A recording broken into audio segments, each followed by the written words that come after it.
बहनों की लालची भाभी। करिश्मा, रेशमा और मनीषा 3 बहनें हैं। उनका एक भाई भी है, मयंक। मयंक अपनी बहनों को बहुत प्यार करता है, लेकिन मयंक की पत्नी सविता इस मामले में मयंक से बिल्कुल ही अलग है। वो अपनी ननदों का जितना बुरा कर सकती है उतना बुरा करती ही रहती है और अपनी ननदों पर हुक्म भी चलाती है। करिश्मा, करिश्मा, तुमने अभी तक नाश्ता नहीं बनाया? तुम्हारे भैया को ऑफिस जाने में देर हो रही है। हाँ भाभी, बस अभी बनाती हूँ। करिश्मा, तुम ये ढीलापन छोड़ दो। कल को पराये घर जाना है। वहाँ अगर तुम इस तरह से काम करोगी तो लोग क्या कहेंगे कि माँ ने और भाभी ने कुछ सिखाया नहीं। और तुम्हारी दोनों बहनें कहाँ हैं? रेशमा मार्केट गई है और मनीषा सो रही है। क्या? सुबह के 8 बज रहे हैं और ये महारानी अभी भी सो रही है? ये कहते हुए सविता अपनी सास दुर्गा देवी के पास जाती है। माँ जी, देख रही हो अपनी बेटियों के तौर तरीके?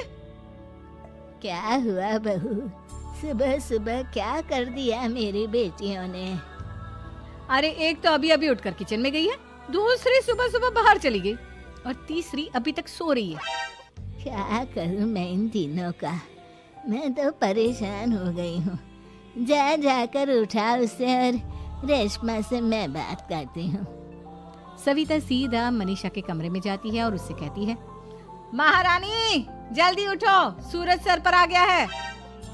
भाभी थोड़ी देर और सोने दो ना, मैं रात को लेट सोई थी। वो क्या ना, यूनिट टेस्ट चल रहे हैं। शराफत से उठती है या नहीं, या फिर पानी की भरी बाल्टी डालूं तेरे ऊपर? नहीं नहीं भाभी, मुझे बिस्तर में नहीं नहाना, उठती हूँ मैं। मनीषा जल्दी से उठकर बाथरूम में चली जाती है। सभी आराम से बैठकर नाश्ता कर रहे होते कि तभी रेशमा बाजार से हाथ में सामान लिए आ जाती है। रेशमा को देखते ही सविता उस पर बरस पड़ती है। लो, आ गई महारानी। ऐसा भी क्या सामान लाना था जो सुबह आंख मलते ही बाजार की तरफ रवाना हो गई? भाभी, कल आप ही तो चीख रही थी कि घर का सारा सामान मुझे ही लाना पड़ता है, घर में किसी को भी किसी काम से कोई लेना देना नहीं है। अब मैं बाजार जाकर सामान ले आई तो आपको इस बात से भी तकलीफ हो रही है? देख रही हो माँ जी, अपनी बेटी की जुबान कैंची से भी तेज चलती है। और मयंक, आप तो कुछ कहेंगे नहीं अपनी लाडली बहन को? रेशमा, अपनी भाभी से ऐसे बात नहीं करते। चलो माफी मांगो। भैया, मैं क्यों माफी मांगू? आप भाभी से बोलिए ना कि हम पर कम हुक्म चलाया करे। हम इस घर की बेटियां हैं और आपकी पत्नी की ननद है, नौकरानी नहीं। लो कर लो बात। इनकी भलाई के लिए कुछ भी बोलो तो इन्हें बुरा लग जाता है। इस घर में यही इज्जत है मेरी। देख लो माँ जी, आपकी बेटी किस लहजे में मुझसे बात कर रही है। सविता वहाँ से चली जाती है। मयंक को बहुत गुस्सा आता है, वो भी वहाँ से चला जाता है।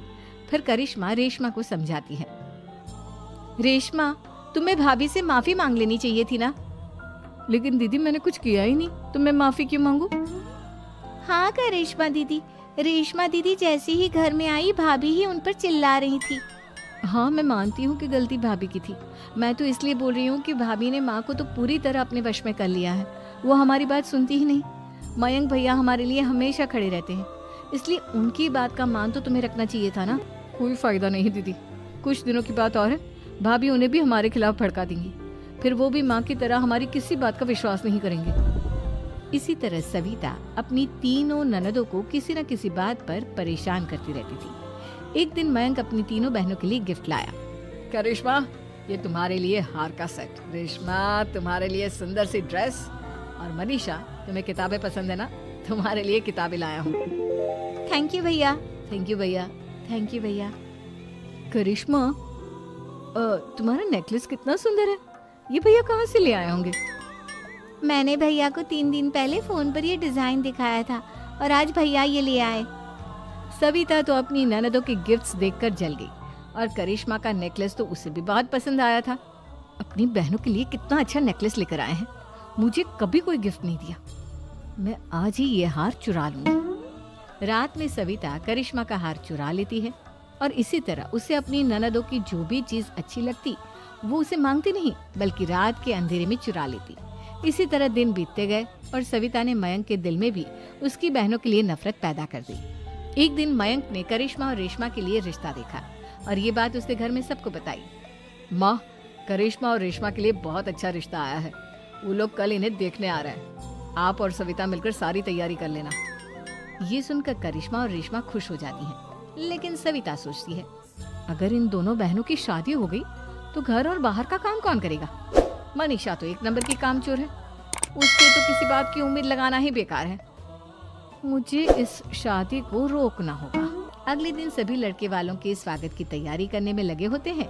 तभी मयंक अपनी बहनों से आकर कहता है, तैयार हो गई तुम दोनों?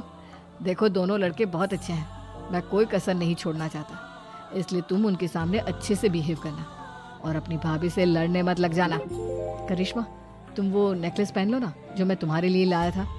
भैया मैं बहुत देर से वो नेकलेस ढूंढ रही हूँ, लेकिन मुझे मिल ही नहीं रहा। क्या तुमने नेकलेस खो दिया? तुम्हें पता भी है वो कितना महंगा था? तुम कोई काम ढंग से नहीं कर सकती। मयंक गुस्से में वहां से चला जाता है। थोड़ी देर बाद लड़के वाले भी आ जाते हैं। वो दोनों बहनों को पसंद कर लेते हैं और रिश्ता पक्का हो जाता है। लेकिन सविता के दिमाग में तो कुछ और ही खिचड़ी पक रही थी। वो पंडित जी के पास करिश्मा की कुंडली लेकर जाती है और उन्हें पैसे देकर करिश्मा की कुंडली बदलवा देती है। जब लड़के वालों के पास करिश्मा की कुंडली जाती है तो वो दुर्गा को फोन करते हैं। बहन जी, हमने करिश्मा की कुंडली अपने पंडित जी को दिखाई थी। आपकी बेटी की कुंडली नहीं बल्कि दोषों का पिटारा है। देखिए, मैं और मेरे पति इन सब बातों में बहुत विश्वास करते हैं, इसलिए हम आपकी बेटी से अपने बेटे की शादी नहीं करा सकते। इस तरह करिश्मा का रिश्ता टूट जाता है और सभी घर वालों को बहुत दुख होता है। अब कविता सोचती है, चलो करिश्मा का तो रिश्ता टूट गया, अब रेशमा का भी रिश्ता तोड़ना है। क्या करूं? अब सविता आवाज बदलकर किसी अननोन नंबर से रेशमा के होने वाले ससुराल में फोन करती है।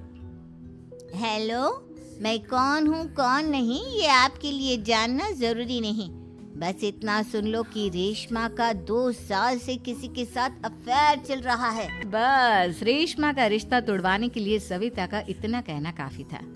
अब रेशमा का भी रिश्ता टूट गया। मयंक और दुर्गा देवी ने रेशमा को खूब खरी खोटी सुनाई और उससे बार बार उस लड़के के बारे में पूछने लगी। आप दोनों मुझे क्यों परेशान कर रहे हो? अरे कोई लड़का होगा मेरी लाइफ में तो मैं बताऊंगी ना, जब कोई है ही नहीं तो कहाँ से लाऊं मैं कोई लड़का? तो तेरे होने वाले ससुराल वालों को फोन किसने किया था? माँ मैं नहीं जानती किसने फोन किया था, मैं सच कह रही हूँ। मैं तो पहले ही कह रही थी इसकी लगाम खींच कर रखो, लेकिन मेरी सुनता ही कौन है। आप चुप रहिए भाभी, ये सब आपका ही किया धरा है।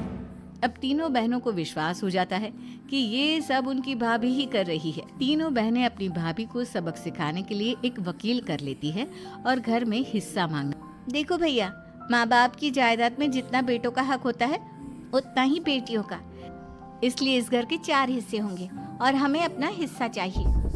मैंने तुम्हारे लिए क्या क्या नहीं किया और तुम इस घर में हिस्सा मांग रही हो? भैया, आप और माँ हम बहनों की कोई बात नहीं सुनते हो और भाभी हमारी शादी नहीं होने देगी क्योंकि उन्हें लगता है कि आप हमारी शादी में ज्यादा पैसा लगाओगे और उन्हें हम जैसी फ्री की नौकरानी कहाँ मिलेगी। तो हम भाभी के साथ तो रह नहीं सकते, हम बहनों को अपना हिस्सा चाहिए। अरे तुम्हें शर्म आनी चाहिए अपनी भाभी पर ऐसा इल्जाम लगाते हुए। वो तुम्हारे बारे में कितना सोचती है। हाँ माँ, भाभी हमारे बारे में बहुत सोचती है, दिन रात बस यही सोचती रहती है कि किस तरह से अपनी तीनों ननदों को परेशान करूं और कभी मुझे पढ़ने भी नहीं देती। दोनों बहनों का रिश्ता भी तो इन्होंने ही तोड़वाया है और रात में हमारे कमरे में आकर हमारी चीजें भी चुराती हैं। इसी तरह सविता की तीनों ननदें अपनी बात पर अड़ी रही। अब कोर्ट में तारीख भी शुरू हो गई। जब सविता को लगा कि उसकी तीनों ननद इतनी आसानी से नहीं मानने वाली, तो उसने अपने पति और सास को सारी सच्चाई बता दी और अपनी तीनों ननद से माफी मांगी। मयंक और दुर्गा को भी अपनी गलती का एहसास हो गया। अब सविता खुद करिश्मा और रेशमा के लिए अच्छा रिश्ता ढूंढती है और उनकी शादी करवाती है। तो हमारी ये कहानी पसंद आई होगी, कृपया हमारे चैनल को सब्सक्राइब करें और सभी अपडेट्स के लिए बेल आइकन जरूर दबाएं। और हाँ, वीडियो लाइक और शेयर करना मत भूलिएगा। Bye bye.